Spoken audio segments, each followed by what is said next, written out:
네, 안녕하십니까. 박샘 고등학교 회계원리 오리엔테이션부터 시작하겠습니다. 일단 제 소개를 요것만 보지 마시고 저를 봐주세요. 자, 제 이름은 박용범입니다.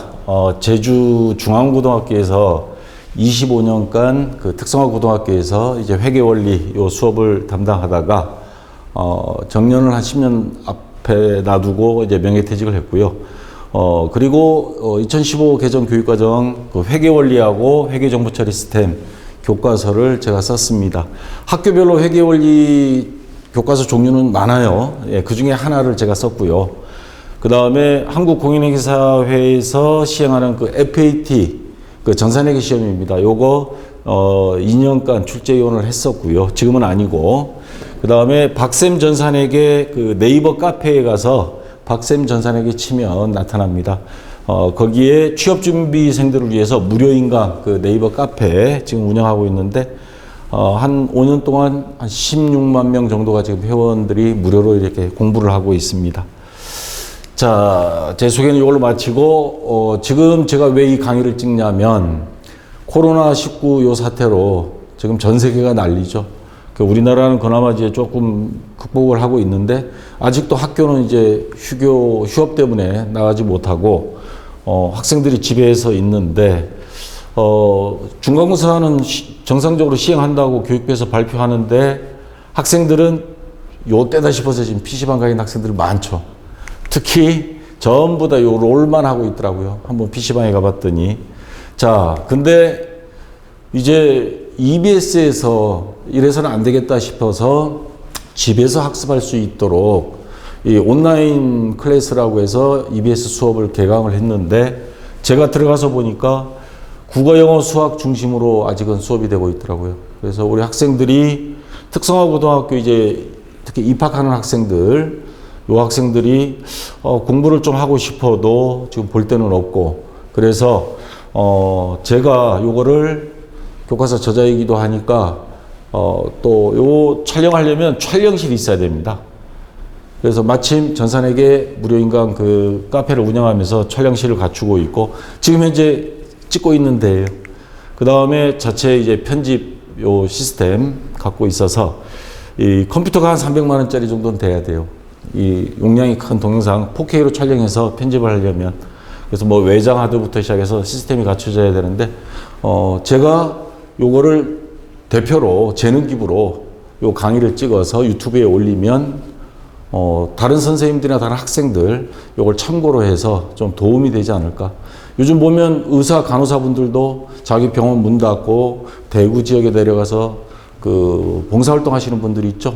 자기 건강이라든가 목숨을 담보로 하는데 저도 뭔가 재능 기부할 거 좀 없겠나 이렇게 찾다가 마침 EBS에도 강의가 안 올라와서 이거를 제가 한 1학기 정도 일단 수업 먼저 촬영해서 회계원리하고 회계정보처리 시스템, 일명 전산회계라고 하는 그 두 과목을 촬영해서 매일 하루에 한두 시간씩 올리겠습니다.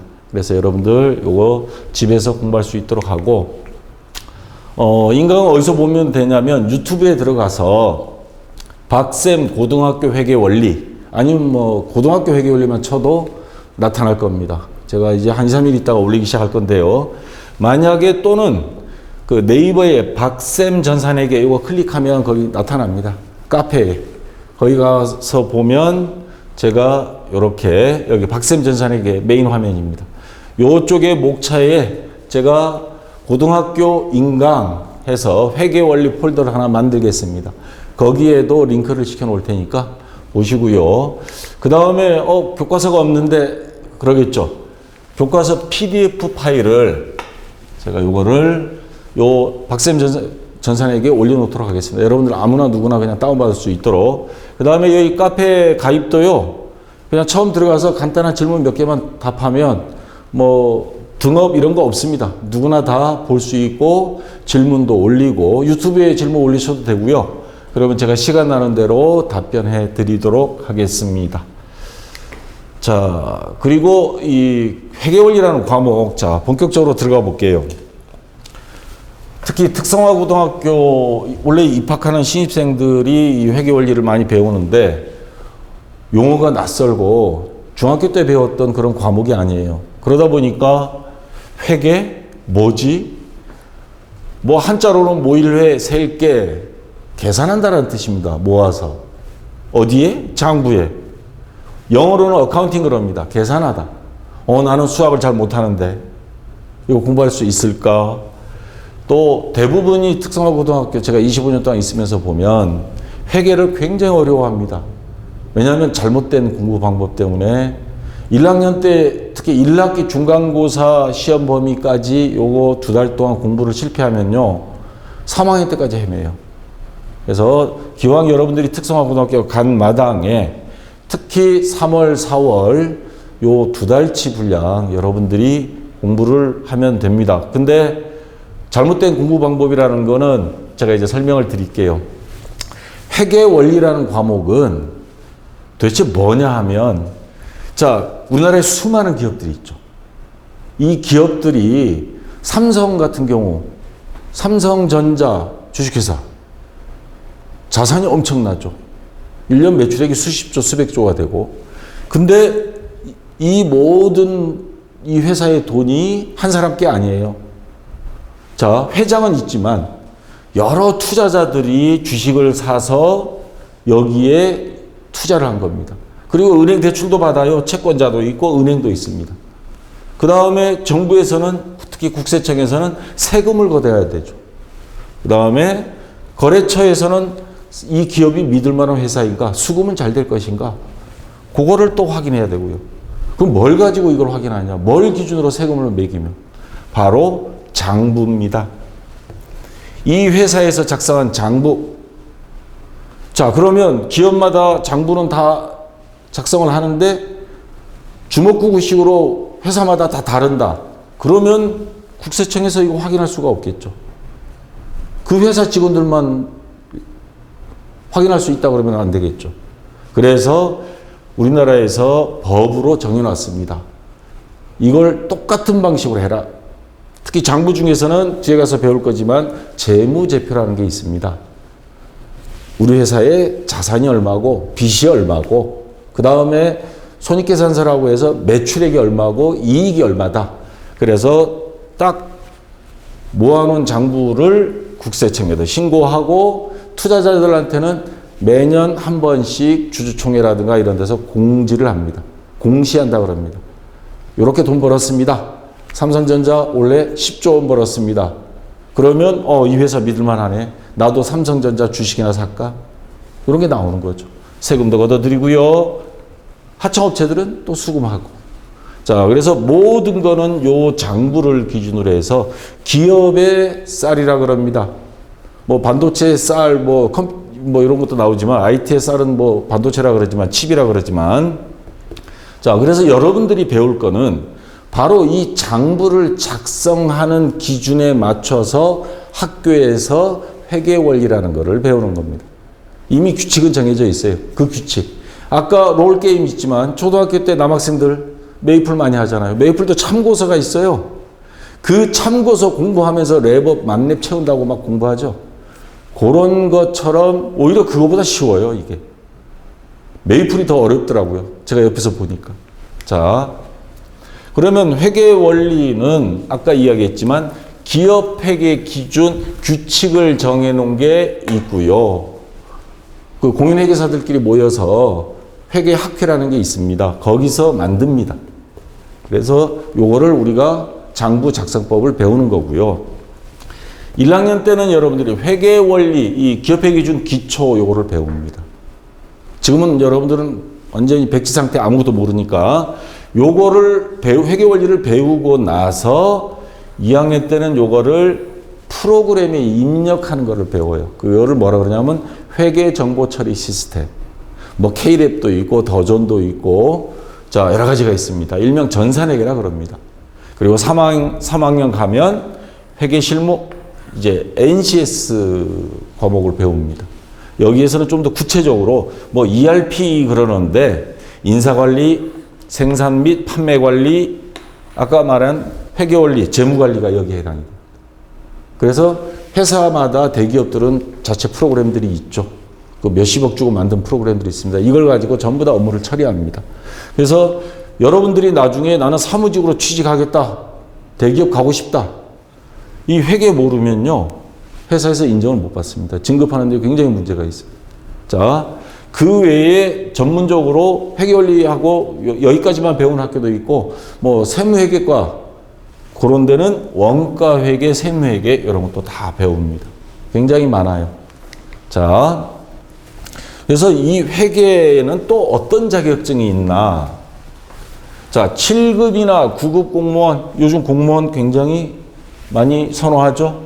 7급이나 9급 세무직 공무원, 행정직 공무원 말고 세무직 공무원 시험에는 회계원리, 원가회계, 세무회계들이 들어갑니다. 자, 그 다음에 주택관리사 시험에도 회계원리가 있고요. 전산세무회계 또는 전산회계 운용기능사, 요거는 공인회계사, 요거는 한국세무사, 이거는 상공회의소, 그 다음에 세무사회, 전산세무회계 다 비슷비슷합니다. 자, 이런 자격증 시험들이 있고요. 경찰 공무원 시험 볼 때는 요 전산세무회계 1급 이상 취득하면 2점인가 3점인가 가산점이 있어요. 시험 볼 때 그 2, 3점이면 굉장히 큰 점수입니다. 그 다음에 나는 군대 가서 행정병 하고 싶다 그러면 가산점을 줘서 군대에서 좀 유리한 보직으로, 편한 보직으로 할 수도 있고요. 그 다음에 가장 많이 취직하는 데는 사무직이죠. 사무직으로 가면 전화만 받는 게 아니고 소득세 연말정산도 해야 되고요. 소득세 신고도 하고 부가가치세 신고, 법인세, 그 다음에 이런 업무들을 하려면 요 회계 관련 자격증들을 따서 이력서에, 입사지원서에 써야죠. 자, 그 다음에 창업을 하시는 분들. 아, 나는 대학 안 가고 창업할 거야. 이런 요즘 20대에 창업 많이 하죠. 창업 준비하는 사람들이 제일 힘든 부분이 뭐냐면 이걸 큰 기업으로 만들려면 세무신고 할 줄 알아야 됩니다. 그거를 이해를 해야, 물론 장부 기장이라든가 신고는 세무사 사무실에 맡길 수도 있지만 세무사하고 대화를 하려면 회계에 대한 기본 지식이 있어야 돼요. 창업하려면 회계는 필수입니다. 장부를 작성하고 은행 대출도 받아야 되고, 자, 그래야 작은 식당에서 기업화 될 수 있는 겁니다. 자, 이만큼 회계가 써먹을 때가 많아요. 자, 회계 원리는, 그럼 회계는 어떻게 공부를 해야 할까요? 저도 사실은 상고 나왔습니다. 그리고 제주대학교 회계학과를 졸업을 하고 교직 이수해서 교사를 했는데, 저는 고등학교 1학년 때 회계 원리, 그 당시엔 북이라 그랬습니다. 요거 공부 실패해서 2학년 때부터는 아예 진학반으로 갔었어요. 근데 나중에 대학은 또 회계학과로 갔네요. 중간에 제가 회계를 그 학원에 가서 새롭게 배웠습니다. 그때 그 학원의 선생님이 회계를 암기를 하려고 그래? 아주 잘못된 공부 방법이라고 저한테 이렇게 공부해라 알려준 방법으로 공부를 했더니 너무 이게 재밌고 쉬운 거예요. 암기는 진짜 최소화해야 됩니다. 이걸 통째로 외우려 그러면요, 나가 떨어져요. 자, 제가 나중에 요거 암기해 라고 딱 표시해 줄 겁니다. 그거 다 모아보니까 A4 용지 한 매도 안 나와요. 그것만. 암기할 거 전혀 없진 않죠, 어느 과목이든. 근데 그나마 그것도 이해를 시켜드리겠습니다. 왜 이런 공식이 나왔는지. 이해를 하면서 암기하면 암기가 오래 가요. 자, 그래서 암기 과목은 아니다. 암기 중심으로 하지 말고 이해 과목이다. 어떤 게임처럼 규칙이 있는데 그 규칙을 우리가 배우는 거니까. 두 번째, 나는 수학을 못하는데 이거 수학 과목 아니에요. 공식 몇 개 안 돼요. 그리고 사칙연산, 더하기, 나누기, 빼기, 곱하기 요것밖에 없습니다. 지금 제가 교과서를 갖고 있는데 이 교과서에 더하기, 나누기, 빼기, 곱하기 이거 외에는 특별한 게 없어요. 그리고 시험 때는 전산회계 시험 보러 여러분들이 가면 계산기 사용해도 되도록 되어 있습니다. 계산기 하는데 무슨 뭐 수학적인 부분, 물론 나중에 공인회계사 시험 본다 그러면 조금 그런 부분은 있어요. 근데 고등학교에서는 특별한 거 없습니다. 그 다음 세 번째, 공부를요, 메이플도, 초등학교 때 메이플도 꾸준히 했잖아요. 그 공부에 하루에 했다면 메이플 뭐 PC방 가가지고 막 대여섯 시간, 주말에는 뭐 하루 종일 하잖아요. 일주일에 4시간. 일주일에 4시간. 학교에 가면 여러분들 보통 일주일에 4시간 배웁니다. 학교 수업은 수업이고 복습하는 시간이 4시간. 특히 3, 4, 5, 6월달. 요 때는 반드시 해줘야 됩니다. 왜냐하면 지금 여러분들이 초등학교 수학으로 따지면 회계원리가 같은 거예요. 그 다음에 2학년 때 가서 이제 회계정보처리 시스템, 전산회계를 배운다. 그거는 중학교 수학하고 비슷하고요. 그 다음 나중에 전산세무라는 걸 배워요. 요거는 고등학교 수학 수준입니다. 초등학교 때 수학 못하면 중학교 가서 헤매듯이 요것도 똑같습니다. 그러니까 요때 자 꾸준히 자기주도적 학습에서 방과 후나 주말을 이용해서 특히 1학기는 요거 2번 이상 직접 해줘야 됩니다. 제가 이제 다음 시간부터 본격적으로 수업 들어가면 들을 때는 알아요. 근데 컴퓨터 딱 끄면 다 포맷 해버리죠. 한 번 더 반복해주면 그만큼 기억이 오래 갑니다. 할 수 있으면 3번 해주면 더욱 좋고요. 자, 아까 말씀드린 특히 1학기. 거기에서 분계라는 걸 배울 겁니다, 이제. 요거 처음부터 끝까지 분계로 시작해서 분계로 끝나요. 그래서 제가 이때 가면 자세히 말씀드릴 거고요. 그 다음 개정 과목 뭐 이런 거 있습니다. 자, 요 1학기 때, 1학년 1학기 때 못하면 2, 3학년 가면 진짜 멘붕 옵니다. 헐소리 나옵니다. 자, 저희 카페에 한 16만 명 중에요. 중학생이 한번 들어서 합격수기. 여러분들 한번 중학생 우리 카페에 들어와서 보시면 알 겁니다. 중학생이요. 전산회계 2급, 그 다음 1급, 전산세무 2급까지 다 따서 합격수기를 올려놨더라고요. 그냥 우리 카페에 들어와서 강의 공짜니까. 이거 학원에 가면 굉장히 비쌉니다. 한 몇십만 원 해요. 그 다음에 세터민, 뭔지 알죠? 북한에서 탈출해서 이제 우리나라에 오신 분, 29살쯤 된 여자분인데, 전라남도 광주에 산대요. 합격수기 올라왔는데, 처음에 시험 떨어져가지고, 엄마도 반대했대요. 세금이라는 용어가 없는 나라에 살다가 와서 네가 어떻게 저거를 따냐 했는데, 한 6개월 만에 학교에서 합격수기를 올려놨는데, 세터민 검색하면 나옵니다. 합격수기에. 자, 회계는요, 엉덩이로 공부하는 거예요. 머리로 하는 게 아닙니다. 2번, 3번 반복만 해주면 중학생도 할 수 있는 과목입니다. 자, 합격 사례들이, 합격 수기들이 많으니까 여러분들 한번 참고로 보시고요. 그 다음에 만약에 이제 학교가 코로나가 빨리 진정이 돼서 여러분들이 좀 조기에 학교에 이제 친구들 만나러 등교를 한다. 이거는 참고서도 없어요. 메이플 스토리는 참고서라도 있었지. 참고서도 없습니다. EBS에도 없고요. EBS에 저 뭐는 있어요. 저 직업탐구 수능에 그 모의고사 풀이는 있는데, 자, 집에서 보충 학습용으로 학교에서는 선생님, 회계원리 선생님 수업 잘 들으시고 좀 이해가 안 됐다. 집에 와서 인터넷 강의로 다시 한번 보면서 문제를 푸시기 바랍니다. 그러면 자동적으로 복습이 되는 거죠. 그래서 보충 학습용으로 1학기에는 지금 이 강의를 활용하면 여러분들 내신 성적 잘 나올 겁니다. 자, 이렇게 해서 공부를 하시고요. 그 외에 궁금한 거 있으면 지금 요 유튜브 올린 동영상 밑에 질문 올려주시면 제가 답변을 해드리겠습니다. 자, 그 다음에 유튜브에서 강의를 보실 때요, 뭐 카페에서, 네이버 카페에서 보더라도 간혹가다 화질이 좀 흐려요 하는 경우가 있는데, 요 밑에 보면 HD라고 있습니다. 요거를 클릭하세요. 그래서 HD 클릭하면 글자 선명하게 나올 겁니다. 자, 요거 반드시 클릭해서 공부하시고, 속도도 빨리 1.2배, 1.5배 이렇게 해서 볼 수도 있습니다. 반복 학습할 때는.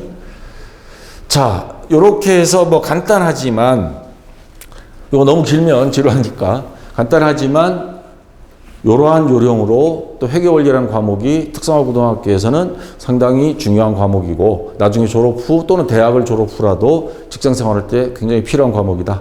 그래서 여러분들 꼭 제가 말씀드린 대로 반복학습만 해주고 간단하게 외울 거, 그거는 제가 표시해 줄 테니까 그것만 따라 하시면 이 과목 충분히 여러분들 할 수 있고 자격증까지 취득하시고, 그리고 굉장히 유용하게 쓰실 수 있을 겁니다. 자, 간단하지만 이 정도로 오리엔테이션 마치고요. 다음 시간부터 본격적으로 제1강 들어가도록 하겠습니다. 자, 수고했습니다.